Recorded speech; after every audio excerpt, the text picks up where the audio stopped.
But so often when things don't go the way that we want them to, who's the first person we're going to blame? Oh, I didn't hear from God. I got it all wrong. And then we immediately go back to the way things were. I'm like, well, actually, maybe when God's delaying, he's doing something deeper. And if you're facing spiritual opposition, even criticism for that matter, I oftentimes think you actually hit it on the mark. Mm-hmm. If it was easy, there's a check in my spirit. But if there's a challenge, even like conflict from people that you love, I actually don't think that's a bad thing. Welcome to another episode of the One Life podcast. We're going to dive deeper into the weekend sermon. This is week number 1 of a series called Off Script. Pastor Jared, first question as we launch up any sort of new series. Yeah. What made you decide to do this, kind of a character study about Jeremiah? I've never done a character study through Jeremiah. Watched a couple other like sermon series based around this kind of idea. I'm like, man, that'd be a fun one to try to tackle. But also in the Here and Now series, we pivoted. There was a different series that we were going to lean into. And I just felt like, man, we need something really practical of, okay, you're trusting God, you're taking steps of faith, you believe that you've heard from the Lord, and then what happens when it doesn't go the way you thought it was going to go? Mm-hmm. Or you get some opposition. That's Jeremiah chapter 12. Well, actually, it's the entire book of Jeremiah and the book of Lamentations. So did a pivot, and thank God for some really good resources. I also, I'll lay it all out there. I was with some pastors 3 weeks ago now at a cohort. I've done that for several years.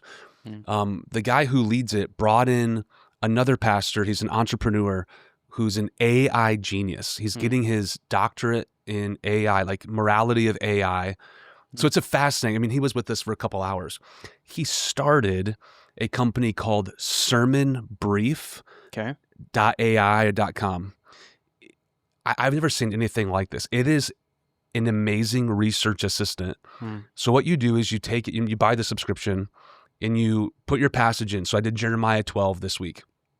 As I said, normally New Living Translation, also ESV, and I clicked a full sermon brief. You can do like a shortened one or a full one. And I'm telling you, it parses out all of the Hebrew, all of the context. It is a research assistant on steroids. And here's what's fascinating. It'll say, this is the voice of Warren Wiersbe. He's an old preacher. Some of the best commentaries are from Warren Wiersbe. This would be his voice. This is Rick Warren's voice. This is Chuck Smith's voice, the guy that led like the Harvest movement. Mm-hmm. I mean, it has like 10 evangelical leaders that are like, this is the voice in which they'd say it. Here's some really good illustrations. I'm telling you, all the pastors that were in this cohort are like, yep, we're using this. And I'm on this group chat with them, and they're saying this is saving them 5 to 6 hours a week of just like contextual study, working through the original languages. And so I use it for the first time, Jeremiah chapter 12. Because, I read a lot and like listen to different sermons. I'm like, okay, I think that's the direction I would go. But I'm like, let's see what, and I'm telling you, it is a game changer. And I'm not promoting that. But if you're a teacher or preacher, that is an incredible tool that's available to us. Yeah, that's really cool. And what's really fun for me is like an evangelical pastor that I actually know now created this. And he's not trying to get, because there's not, pastors, there's not a huge market for pastors who are going to buy sermonbrief.ai. He's like, I'm not going to get rich off of this, but it's a tool. That's cool. That was absolutely incredible. So yeah, I mean, when you have these amazing tools and you understand where we're going, it just solidified. Even like last week in study, I'm like, man, this is what I think our people need right now. I'm like, what do you do what do you do when things don't go the way that you thought it would? Yeah. What happens if you make a financial commitment, right, through Here and Now, and the next week, a very major expense happens. You're like, I thought I heard from the Lord, and it's, and that's not why I'm doing it. I'm just saying, man, like I've been asking us to take steps of faith. I've been asking us to hear the voice of the Lord and just do whatever he tells you to do. But I also know that's a really scary thing. So we have to lead our people through that conversation. And I think Jeremiah actually is the perfect, like the Lord is saying, say this. And constantly, it's roadblock after roadblock, throwing him into a cistern. People have nothing to do with him. It's a depressing book, but there's tons of hope, obviously through Jesus. So that's the shortened. Well, that actually wasn't short. That's the very long answer to that question of why. Talk a little bit about just like context around Book of Jeremiah. Obviously, you called him, and it's the weeping prophet. My children's pastor growing up was like, this is Eeyore. That's who from Winnie the Pooh, which actually made me think if we could try to associate all Bible characters with Winnie the Pooh, that'd be a podcast, or just Disney characters for that. Yeah, that'd be great. We'll have to do that at a different time. My mind's spinning really fast now. All right, so I can imagine. inside of that, give us a little bit. You kind of broke down history and kind of the Babylonian captivity, what God kind of allowed to happen to the Israelites at this time, specifically Judah, all that. So give a little bit of context into that first before we dive into some of this stuff. I always think the question that probably, if you're brand new to the Bible, you're probably wrestling with, of like, if they're God's chosen people, why would God allow this to happen? And this is what the prophets are for. They're sent warning after warning after warning after warning after warning. I think our God is very long-suffering. The fact that he would even send prophets, right, to say, hey, repent or this is going to happen, shows you his deep love. But because our God is a righteous God, the sins have to be paid for. His holiness demands that. And so he's not going to allow us to continue in our own way because he knows where that's going to lead. And he's like, actually, again, this is the heavenly perspective. I didn't have time to break this down in the message. Questions that we'll ask this side of heaven, but we're only going to get answers to when we're actually in the presence of our God. Like, I think God's saying it's going to be so much worse for you if you continue down this pathway of disobedience. The best thing that could happen is for Babylon to come in and to take you captive, because I'm actually going to do something a little bit different than you don't even see. So the reason why captivity into Babylon, the reason for prophets, the reason for all, is because of God's amazing long-suffering and deep love for his people, that he would even do that. And that goes all the way back to Exodus, man. Like when they, even before that, into Genesis chapter 6 and the flood, I can go on and on and on. This is the story of the Old Testament. If all of us got what we deserved, it wouldn't be captivity in Babylon.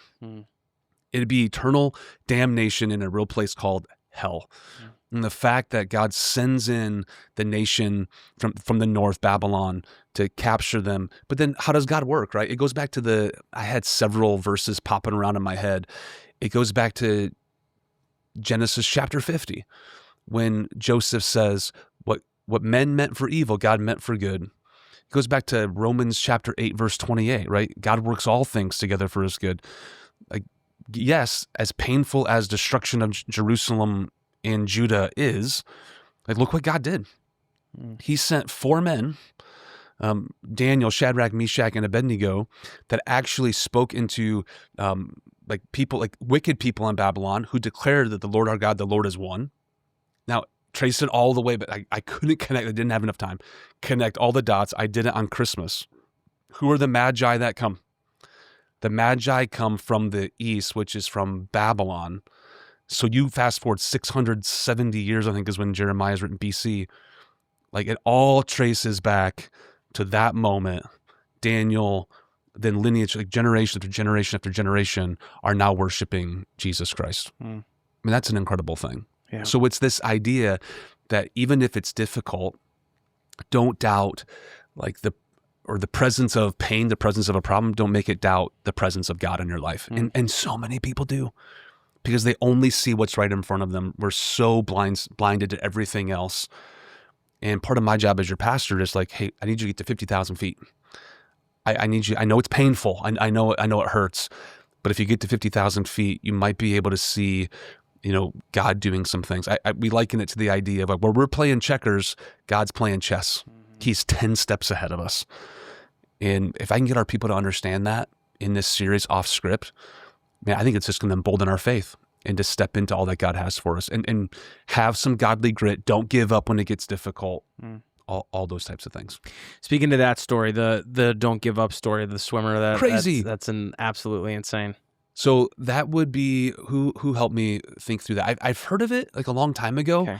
Because remember when we did the at the movies, yeah, Young Woman in the Sea, that's very the similar English channel, right? Yeah, that's the English channel. That was a long time ago, and in my mind, I'm like, is this the same thing? That was back then. But like, obviously it wasn't, because this is Cuba and Florida.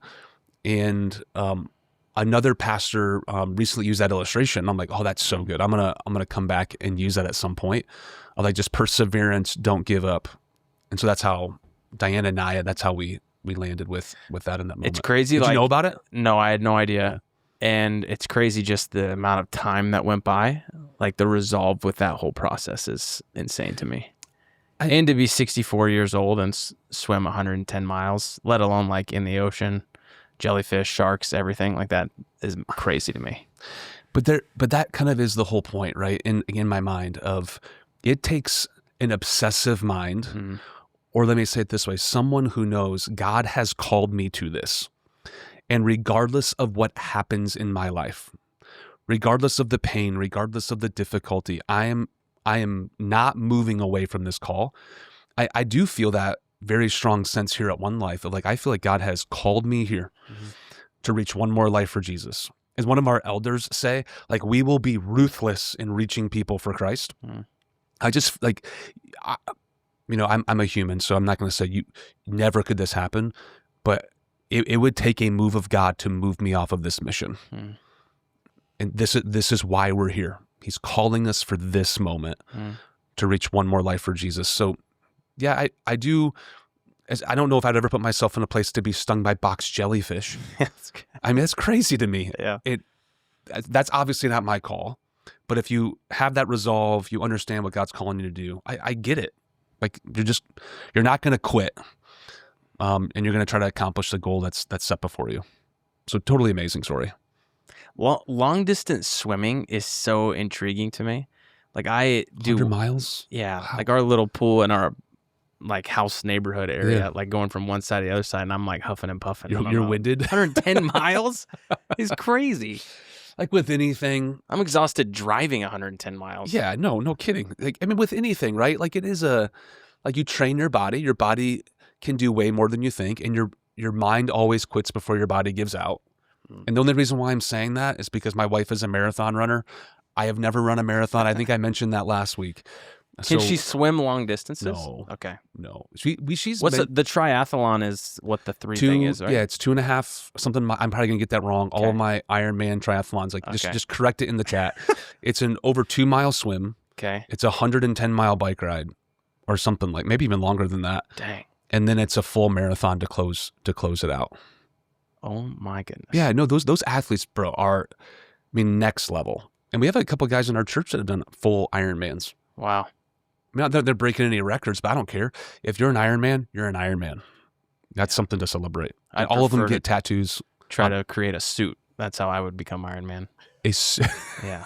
That's as good as back to Disney characters. Yeah, there you go. There you go. All right, so let's dive a little bit deeper into your first point in the sermon. There's like 2 points and then some thoughts after that. Yep. Yeah. So from the standpoint of not writing God out of your story, I think this has a lot to do with control. Yeah. So when we do get into a problem, we're the first one to try to solve it ourselves. So speaking to that a little bit, and how can we keep from doing that?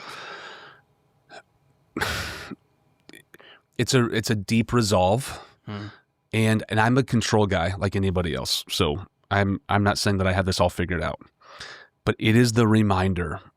And I think at the end of the day, DJ, this is what's helpful for me, is like it's a reminder that this is not my church. It's not my family. Like I'm just it goes back to here and now. I'm just the steward, right? God, everything that I have is a gift from God. And if you understand that, it's really hard to write him out of the story. But so often when things don't go the way that we want them to, who's the first person we're going to blame? Well, I didn't hear from God. I got it all wrong. And then we immediately go back to the way things were. I'm like, well, actually, maybe when God's delaying, he's doing something deeper. And I have a bunch of cliches for all that. But in the delay, I actually think that's where he's working. And if you're facing spiritual opposition, even criticism for that matter, I oftentimes think you actually hit it on the mark. If it was easy, there's a check in my spirit. But if there's a challenge, even like conflict from people that you love, I actually don't think that's a bad thing. I sometimes think that's right where the sweet spot is. So that's a new believer thing, right? Well, I must have missed it. Didn't hear from the Lord. And I actually think that's the opposite. Even the story of how Amanda and I got here, again, I didn't have time to like unpack this, but there was a moment where we were like, no, I think God's calling us. And then one thing led to another. And the easiest thing is, well, I think maybe we missed it. Maybe this is not where we're called to be. And you just have to go back to those moments, right? Like that's what we talked about, like these Ebenezers or these Bethels in the Old Testament.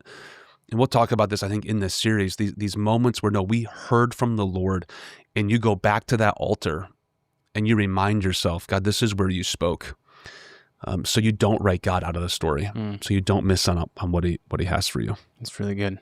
The second thing you hit on is all about problems and power, right? So see problems as an opportunity for God to show his power.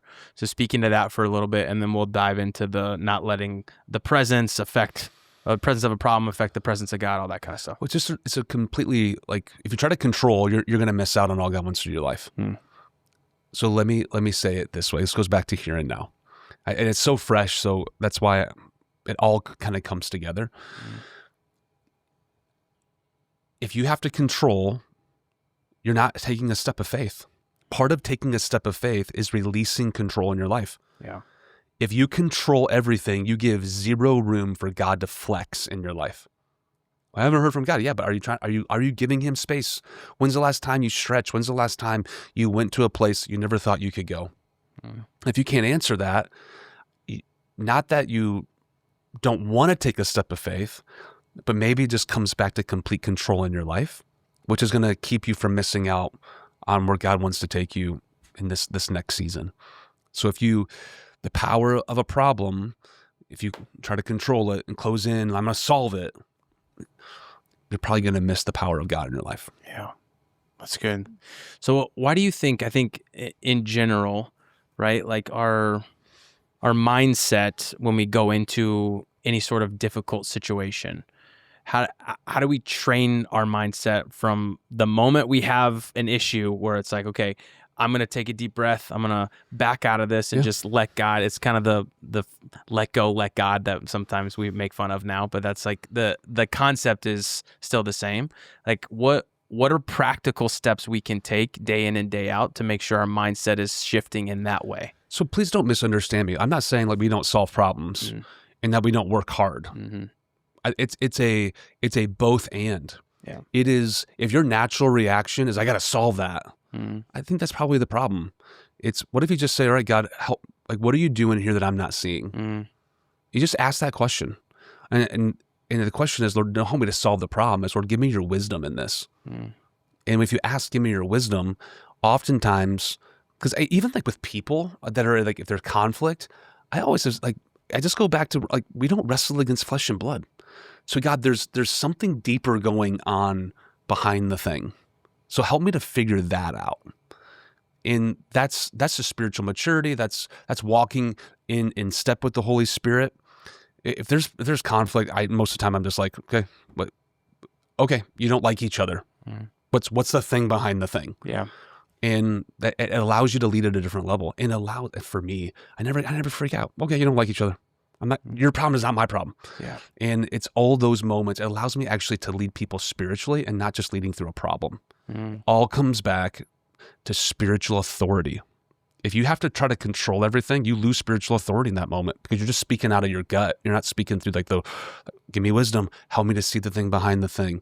That's just training your mind. So I think you would probably agree with this. I rarely get like wired up.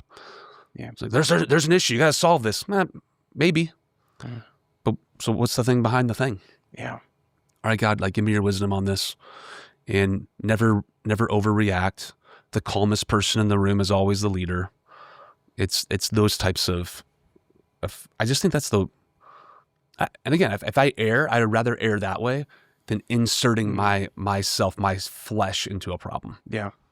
And so often immaturity causes us to solve it too early. Yeah. I think one thing you've helped me with over the last few years, and I've been able to kind of coach different people through this, is just when you have frustrations, like if you zoom out and you just ask the question of, okay, what is God teaching me? What opportunities do I have to learn right now? And how do my current frustration or problem actually 10 years from now, I'm able to lead somebody else through it better? 100%. If you view every circumstance that's difficult or frustrating, or a coworker that you don't get along with or whatever, okay, like God's teaching me something right now. If I remove myself out of that, maybe 10 to 15 years from now, I'm going to be helping another youth pastor or another groups coordinator or whoever, like help other people through similar circumstances. Yeah. And if you view it as like an obstacle, like working out, right? This made me stronger, and not just, oh, this is a frustration. If it's just painful, then yeah, it's pointless. But if it's painful with a purpose, then now it is purposeful. Like there's different things inside of it you can learn from. Another thing too, and this isn't just church critical. I mean, like if you're leading a business or an organization, I always ask the question, is this mission critical or is this just annoying? 9 times out of 10, it's just an annoyance. At the end of the day, if you really boil it down. Now, here's the problem. People don't sit in my seat. They sit in the seat that they're in, and it's mission critical to them. Yeah. My job is to no, it's not.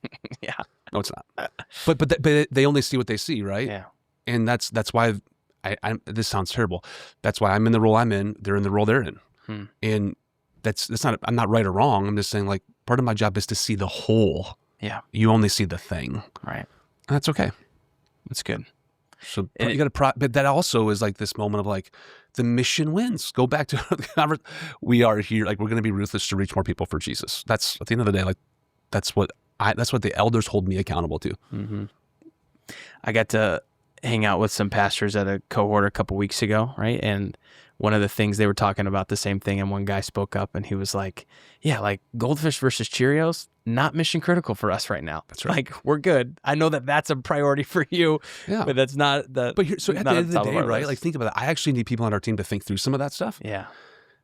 But it's not an issue. But if they like, if that decision has to get brought up to me, I'm like, what are we doing?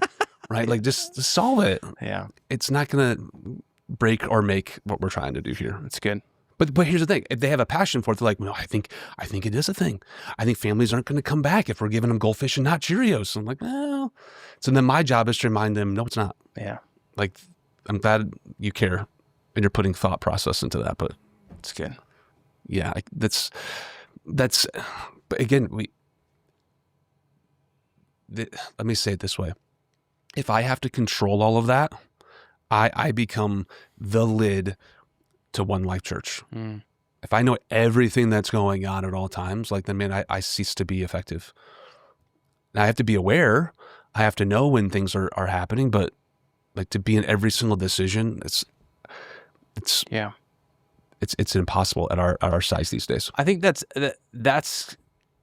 I think listeners are curious about that, like how you just as a leader, because of our church is a textbook revitalization type of ministry, right? So like 200 to 2,000 in 7 years. How has that been either easy or difficult to let some of those things go? Where when the church was 200, you were probably way more in the weeds on things than you are everything. Now. But I've always, not always, that's not true to say. I've was hired from a larger church and was on the executive team of that church. So I saw firsthand how the lead pastor would delegate and understand, like, what are the things that I need to know and need to do. So that helped me a lot. Learned a great deal. But at 200, and I think big. I think systems. I think like we can scale this. But at 200, like we had to build the systems. We had to build the structure for how we could grow. So the first couple of years was just about building. It was like in the weeds, not everything. We had a good team, so it wasn't like I wasn't making decisions on goldfish and Cheerios back then, but was much more involved. Had longer meetings with people. Now I just can't. I don't have the bandwidth anymore. And you know what's crazy? What I'm being coached on. And if anyone listening that leads a large organization, they understand this, that the larger the organization becomes, the more margin I need in my life. Like, think of like general and not like sergeant. Like general, you have to see everything, that knowing that, oh, this actually affects this, but this, I don't need the sergeant thinking that way. I just need you to focus. So I'm being told you got to like rise up, see the battlefield, work on it, not in it. And I'm growing in that. I'm not perfect by any stretch of the imagination. Like this is Like, this is the largest church I've ever been a lead pastor of. So I'm learning and growing. That's why we have really good coaches and good people in my life that help me see the thing behind the thing. Back to all of that. So. Sweet. Love it. Good deal. All right. Well, that's it for Off Script. This is going to lead us up to Easter. We have right. Palm. Yeah. We'll still be in this Palm weekend. It's hard to say Palm Sunday because we have Thursday night and that, but we have, we're taking 80 people to Mexico next week, which is, we've never done anything like that before. So I'm so proud of all the folks that are taking that first step to Mexico, and can't wait to hear the stories. We're gonna have lots of good video to show and stories of life change. Like, there's families that are going that 3 years ago were on the brink of divorce, and God has brought them back together. They're taking their family. Those are like the really cool things that we've been praying for. Like, God, can we send 1,000 people on a mission trip? And so I'm really excited about the next couple of weeks in the life of our church. Then obviously Super Bowl weekend will be here, Easter. Man, I'm praying. I'm praying for hundreds and hundreds of people to make a decision to follow Jesus. And so start inviting, start praying now. Who's God going to be? Who's your one more that you love, but it's far from God? And what if this is the year you worked up enough courage? And maybe you, like, the fear of rejection, I realize that's real, but you never know what God will do through a simple invitation. So this weekend invites will be available. The sticky notes, all the things we're ramping up for it's going to be here before we know it. And then Mother's Day is like a month away after that. Here we go, man. It's going to be a fun time. Yeah, I can't wait. All right, next week we got a special bonus episode. Okay. Because this is my favorite sporting event of the year. What's your top 3 sporting events of the year? The Masters. Okay, interesting. I love the Masters. There's something beautiful about it, the tradition. Yeah. March Madness. I know I just stole your thunder. That's up there. Okay. And like opening weekend of college football. Yeah. Like, we've gone 5 months with no football. Actually, longer than that. Yeah. Like, that's a really cool moment when Michigan finally takes the field again and off. How about you? March Madness number 1, Okay. hands down. I used to really like New Year's Day. Like, if we're talking like days or an event, because of all the bowl games, that's been changed a little bit now with schedules and stuff. But yeah, NBA playoffs, NBA finals. If the Mavericks are in it, it's a big deal. But I thought for sure you're going to say like NASCAR Daytona 500 absolutely was going to be your favorite. No. No. Yeah, I told you driving 110 miles exhausts me. There's no way. That's right. Yeah. We have some, no offense to our NASCAR fans out there listening to we have a big NASCAR listening base, I know. Yeah, they're hardcore. All right. Well, stay tuned. Next week, it's going to be a fun episode. Be sure to be back for that. Yeah, because we have like our this is our year 4 of our podcast. I think so. Yeah. 3 or 4. Yeah, thank you. Our broadcast bracket challenge. So we give away lots of stuff and everybody to be involved. Here we go. It's going to be great. Remember, the church is not a building we sit in. It's a movement we get to be a part of to reach one more life for Jesus.